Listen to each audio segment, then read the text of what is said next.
My ex used me to pay her bills, then dumped me for a richer guy. So I took everything she owned and disappeared completely. I'm a 26-year-old guy, and for most of my life, I've believed loyalty and love were enough to make any relationship work. When I met Emily, I thought I'd finally found someone worth sacrificing for.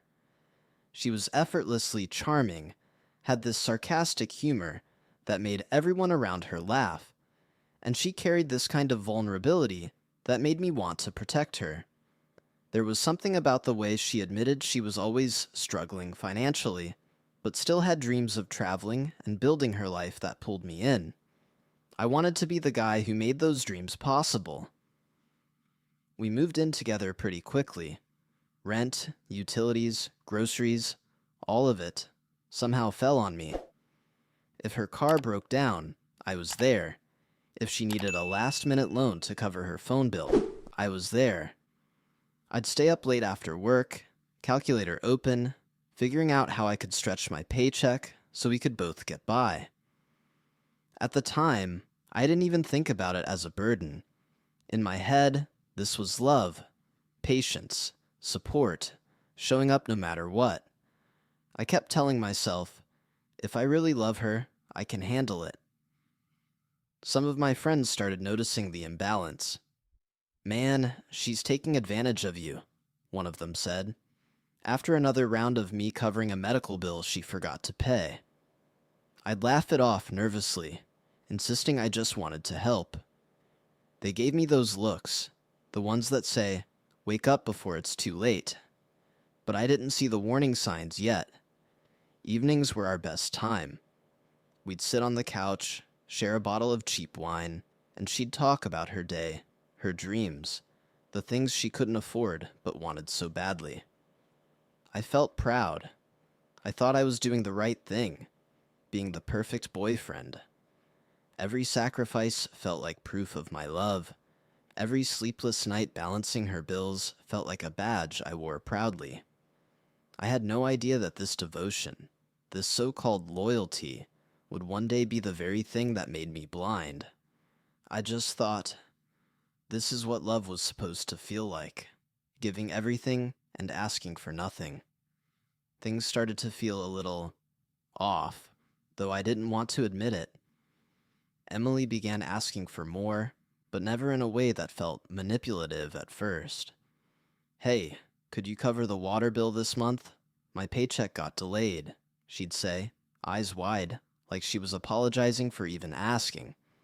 And every time, I rearranged my budget, skipped a night out, or worked a few extra hours to make it work. I told myself, she's just having a rough patch. Anyone could slip up like this. But little things began stacking. I'd noticed that the money I thought was going to rent or utilities seemed gone faster than it should. There were receipts for shopping trips I didn't know about, meals out with friends I'd never met. I asked her casually, trying to sound calm, "Hey, didn't you pay for dinner last week?" And she laughed it off, brushing it away. "I forgot. It's not a big deal, babe." I wanted to believe her, wanted to see her as innocent, not someone taking advantage of my trust. My friends weren't so blind. "Dude, she's walking all over you," one of them warned during a night out. I waved them off, forcing a smile, even though part of me felt a little uneasy. She had this way of charming everyone else while making me feel like I was the one being unreasonable if I even hinted at concern. I tried to focus on the good moments. Evenings on the couch, her hand in mine, the warmth of her laughter filling the small apartment. I'd think, I can handle this. I'll get us through it. And for a while, that belief was enough. But late at night, after she'd fallen asleep, I'd stare at my dwindling bank account and feel that quiet knot in my stomach, the tiniest whisper that may be. I was giving too much and getting nothing in return. I just didn't know how far this would go, or how blind I was about to be. By this point, Emily had perfected the art of looking effortless while I did all the heavy lifting. She was always the center of attention whenever we went out. Funny, flirty, magnetic. People would comment, "You're so lucky to have her," and I'd nod, smiling, feeling proud, not realizing the truth behind that charm. Meanwhile, I was juggling overtime shifts, last-minute payments, and budget spreadsheets, all so she could maintain the lifestyle she had grown used to.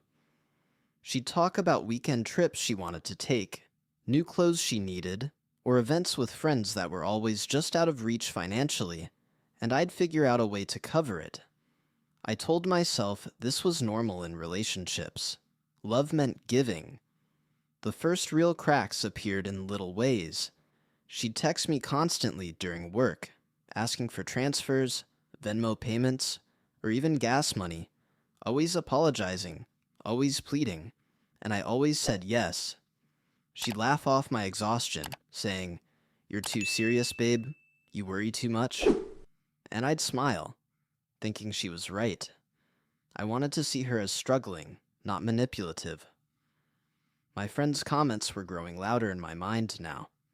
"Bro, she's taking you for granted. Open your eyes." I'd push them away, insisting I knew better. It wasn't all bad. We had nights when we'd cook together, share cheap wine, and talk about the future. Those moments felt like proof that what I was doing mattered. Her hand on mine, her laugh echoing in our tiny apartment. It felt worth every sacrifice. But I couldn't shake the tiny tension in the air, the quiet feeling that something wasn't right. Evenings were the hardest.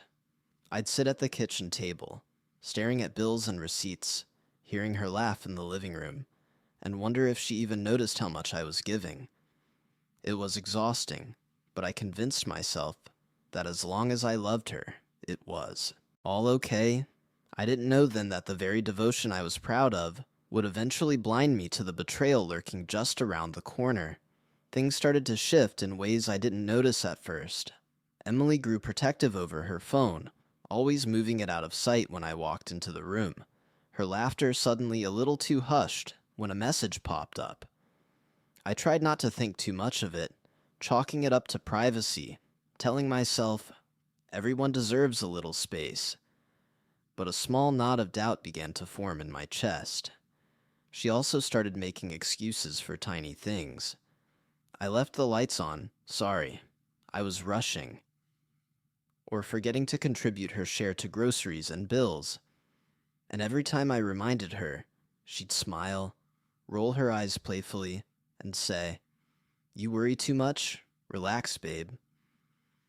I was drained, but I kept giving.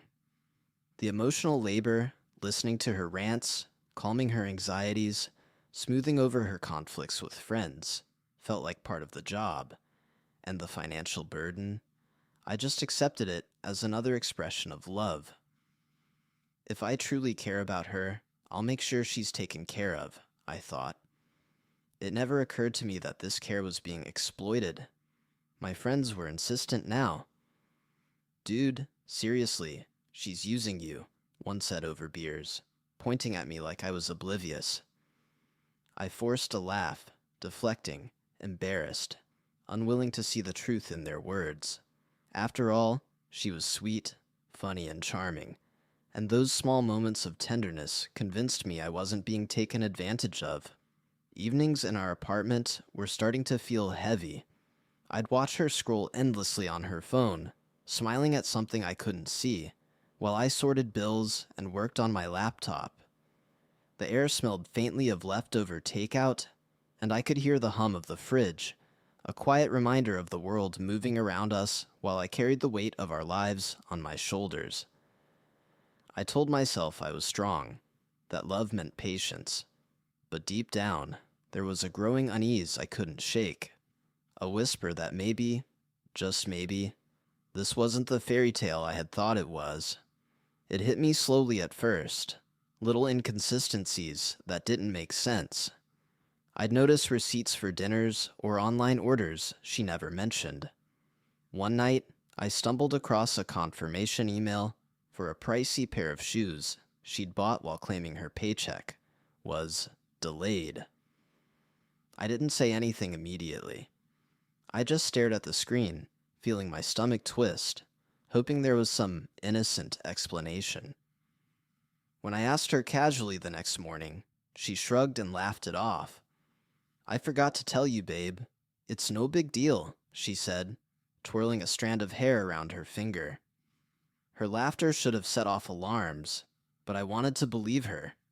I told myself I was being paranoid, that maybe I just didn't understand her side of things. "It's okay," I said, trying to force a smile. "Don't worry about it." And for a moment, I felt the old comfort, the warm feeling that comes from giving someone your trust completely. But underneath that comfort was a gnawing worry, like a tiny shadow creeping along the edges of my chest. My friends were growing more insistent. "Dude, this isn't normal. She's playing you," one of them said bluntly. I brushed it off, even as a small part of me listened. I wanted to see the best in her. I needed to see the best in her. I had invested too much, emotionally and financially, to admit I could be wrong. Evenings became a quiet battlefield. I'd hear her on the phone late at night, her laughter higher pitched than usual, hiding something I couldn't reach. The smell of her perfume, usually comforting, now clung to the air like a reminder of the gap growing between us. My hands would shake slightly as I scrolled through my bank app, seeing the endless list of transfers, each one a silent confession of my own devotion. And yet, I convinced myself it was worth it. I told myself that love meant sacrifice, that patience would eventually pay off. I had no idea that this very devotion, the thing I was most proud of, was slowly being twisted into the tool of my own undoing. I'll never forget the moment everything changed. I was scrolling through social media late one night, just mindlessly killing time after covering yet another of Emily's emergencies. When I saw it, a picture of her, laughing, arm in arm with some guy I didn't know. They looked happy, too happy. My stomach dropped. I clicked on his profile, and there it was. Luxury dinners, weekend getaways, expensive gifts she had never hinted at needing from me. The realization hit me like a punch. I had been funding her lifestyle, thinking it was for us, while she was already building a life with someone else. I confronted her the next morning, trying to stay calm. "Who's he?" I asked, my voice shaking despite my attempt to keep it steady. She froze for a second, then laughed nervously. "Oh, he's just a friend. You're overreacting," she said, brushing it off like it was nothing. But her eyes betrayed her. The guilt was hidden poorly behind charm and defensiveness. My heart sank, but anger flared faster than the sadness. How could someone I trusted completely use me like this? It wasn't just betrayal, it was humiliation. All those nights I stayed up worrying about bills, all the times I skipped meals or extra shifts, every sacrifice, it felt meaningless now. I wanted to scream, to shake her, but I stayed quiet, my mind racing. The apartment felt smaller, the air heavier, the familiar hum of the fridge suddenly oppressive, reminding me of every invisible debt I'd shouldered for her. For the first time, I saw clearly what I had ignored for months. Every "oops, I forgot," and every plea for money had been a pattern, a slow erosion of my trust, my dignity. Friends' warnings echoed in my head, but it was worse hearing the truth directly, staring at the reality of her lies. And in that quiet, heart-stopping moment, I felt a new fire ignite inside me, one that wasn't heartbreak or confusion, but something far more dangerous: determination. I had been used, yes, but I wasn't about to let it end like this. Then it happened. Emily dumped me, just like that. No tears, no remorse, just a shrug and a casual, "I deserve someone who can give me more." I froze, my chest tightening so much it felt like I couldn't breathe. All the late nights, all the money, all the patience, all the sacrifices. I had nothing to show for it except heartbreak and emptiness. The apartment, once warm with her presence, now felt cold, hollow, and mocking. Every little thing I'd done for her flashed in my mind like a highlight reel of humiliation. I sat on the couch, staring at the bills and bank statements, trying to process what had just happened. My friends called, offering support, but their voices felt distant, muffled by the roaring in my head. "Dude, I told you," one said softly, and I just hung up. I didn't want advice. I didn't want pity. I wanted to disappear, to crawl into a hole and never see her again. The worst part was the financial strain. Every cent I had gone to her, rent, groceries, late-night emergencies, was gone, vanished into her pockets while she laughed and flirted with someone else. I had no savings left, no sense of security. I felt like a fool, blind and naive, beaten down by my own devotion. I couldn't sleep. Every time I closed my eyes, I saw her smile at that other guy, heard her voice laughing in our apartment, smelled the lingering scent of her perfume that once felt comforting and now felt like a warning. I was alone, drained, and humiliated. Every ounce of trust I had given had been turned against me. And yet, somewhere deep inside, a spark flickered, not of hope, but of something sharper. I wasn't going to stay broken forever, not after everything she'd taken from me. I just didn't know yet how far I was willing to go to reclaim what was mine. After the shock wore off, something inside me shifted. I stopped feeling like a victim and started noticing every little detail I had ignored before. Emily's habits, her careless spending, the patterns she followed like clockwork. It was almost like a puzzle, and I had all the pieces because I had lived with her, paid for her, and studied her behavior without realizing it. Nights were spent poring over bills, bank statements, and text messages I had archived. Every little slip she'd made was a thread I could pull.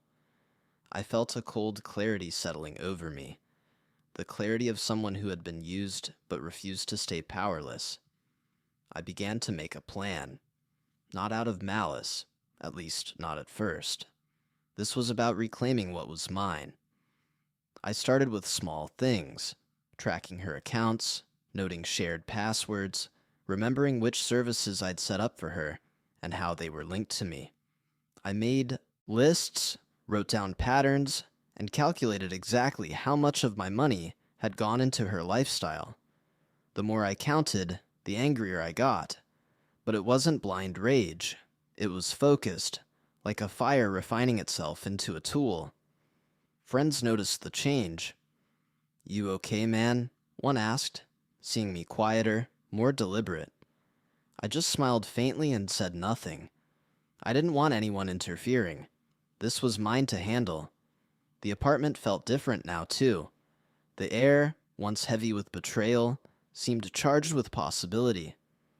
Every creak of the floorboards, every hum of the fridge, every flicker of the overhead light reminded me that I had the advantage. She had underestimated me, counting on my loyalty to blind me, and that mistake was about to cost her. I would not just survive this. I would take back everything she had taken from me. But I had to be patient.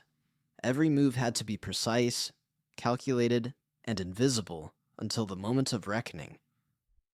And as I lay awake that night, the plan forming in my mind like a map, I realized the Emily I knew was about to meet the side of me she never imagined existed. The first steps were subtle. I started withdrawing my support quietly, one thing at a time, while making sure she didn't notice immediately. Shared accounts I had set up for convenience. I shifted the balances, closed automatic transfers, and logged every transaction she had taken for granted. Bills that she had assumed I'd cover.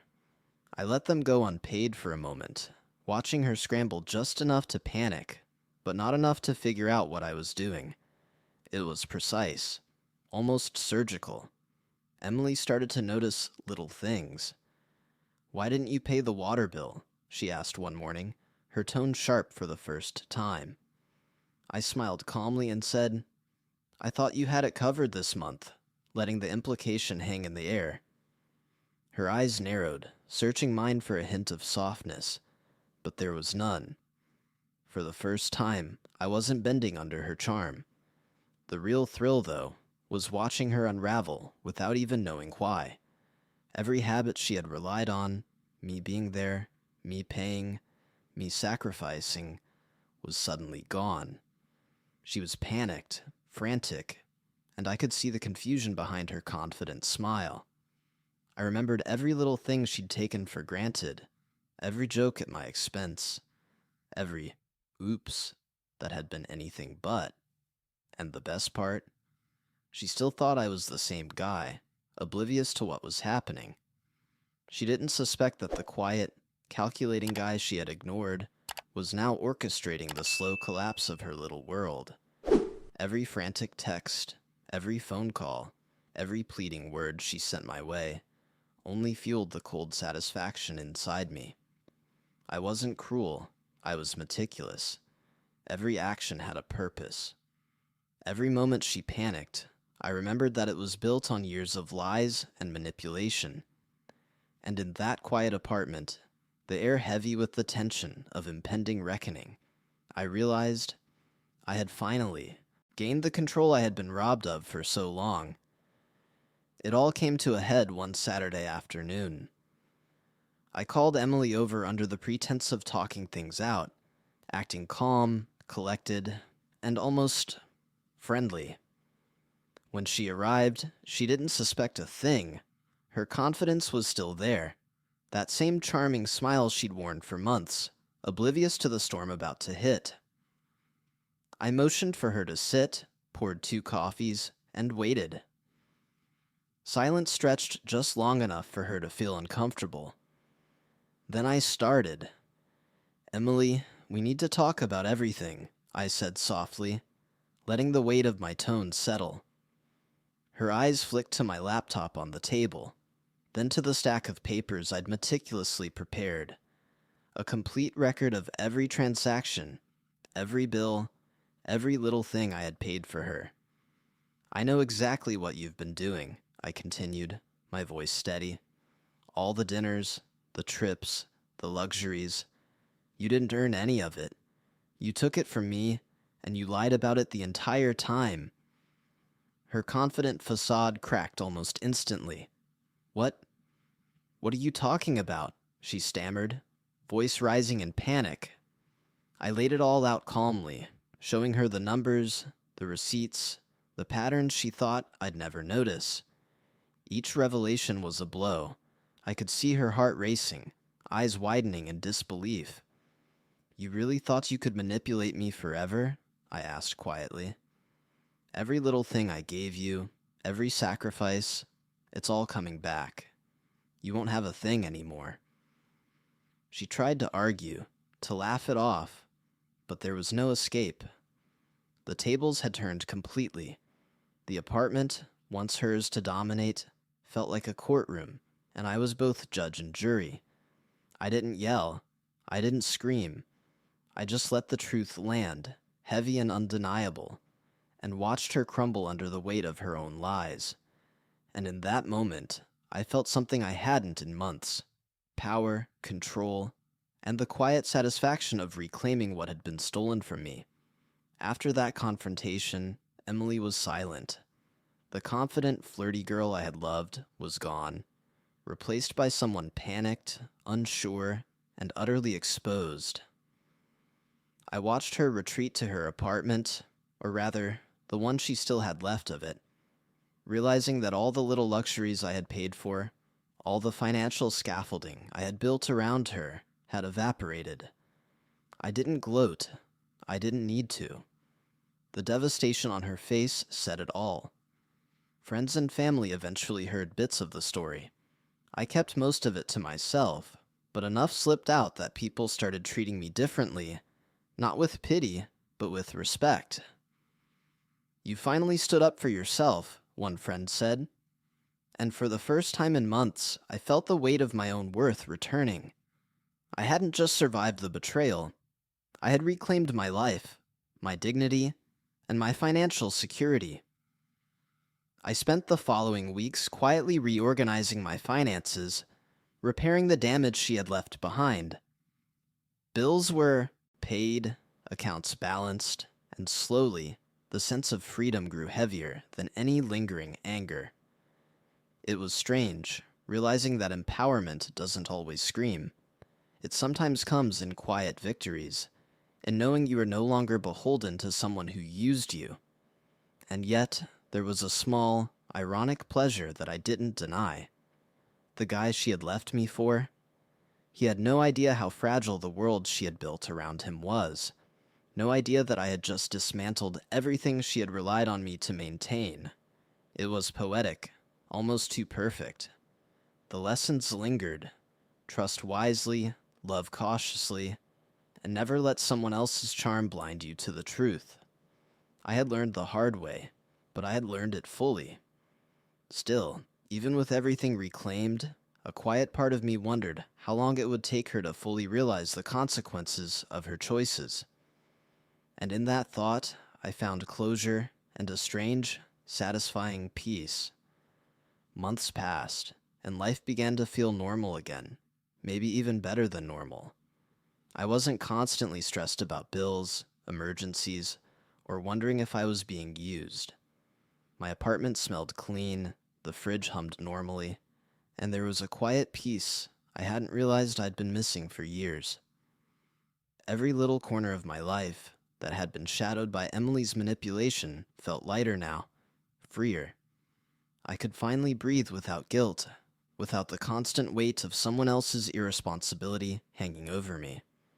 I reflected a lot on everything that had happened, how easily I had trusted, how fully I had given, and how devastating it had been to realize that someone could take all of that for granted. But I also recognized the strength I'd discovered inside myself, the patience, the strategy, and the courage to reclaim what was mine. I had learned to stand firm, to trust my instincts, and to hold people accountable in ways I never had before. Emily faded from my life, just as I wanted. She no longer had control over anything I had once given her. She was gone, but her memory was a sharp reminder of how far I had come. And strangely, I didn't feel anger anymore, just a quiet satisfaction, a sense of justice that felt earned rather than given. Friends noticed the change in me. I was calmer, more confident, lighter somehow. And I realized I didn't need anyone to validate my worth, no one who would take advantage of me again. The lessons had been painful, but the payoff was absolute. Peace, clarity, and empowerment. I smiled one evening, sipping my coffee and watching the city lights flicker outside the window.